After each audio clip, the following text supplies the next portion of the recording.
Deborah barely heard them. She got on the dance floor and put her right hand on his shoulder. He took her left hand in his and they began to dance. "I'm a little rusty," she muttered. She had last danced with a man about a year before her incarceration. In prison there was no longer anyone to dance with, so she hoped she did okay. "Let's see," she thought, right foot back, left foot up and down, right foot forward, right foot up and down, and left foot back. If she could just repeat that all night, she would be fine. She hadn't lost her touch at all. He knew a lot of turns and he changed them randomly as they danced. She spun as he turned her, and before she knew it, she was laughing and smiling as they danced. A few more songs later and she was hot and sweaty. Deborah was glad for the thin layer of baby powder between the fabric of her dress and her skin. She didn't have to smell like an ox. The song changed to a slower rhythm and she let him lead her back and forth across the dance floor.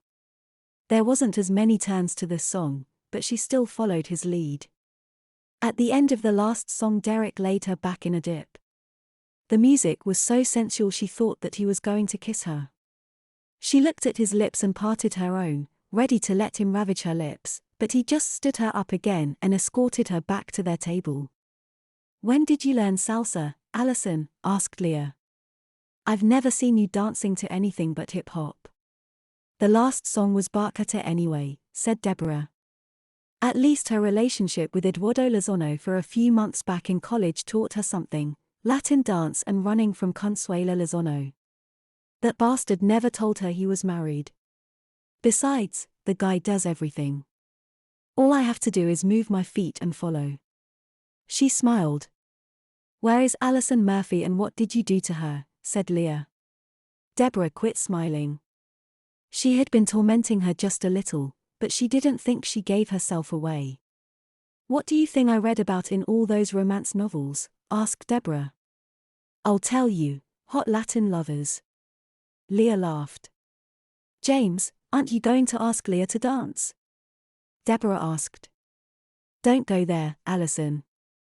"I can't do all that stuff," said James. "When there is hip-hop or slow dancing I can do that." The band started to play Soulja Boy and James pulled Leah onto the dance floor. "You want to dance to this?" asked Derek. "Not a chance," said Deborah. "I like you, but I am not doing that." She pointed at Leah and James trying to jump as if they had a Superman cape when the part of the song that went, "Then Superman DAO." "Point taken," said Derek. He looked over at Deborah. "You know, you seem a lot more grown up than I imagined when Dad said I would be taking a high school girl to prom. I didn't expect I would be wiping noses and changing diapers, but I thought there would be a lot more, OMFG, LOL, type talk."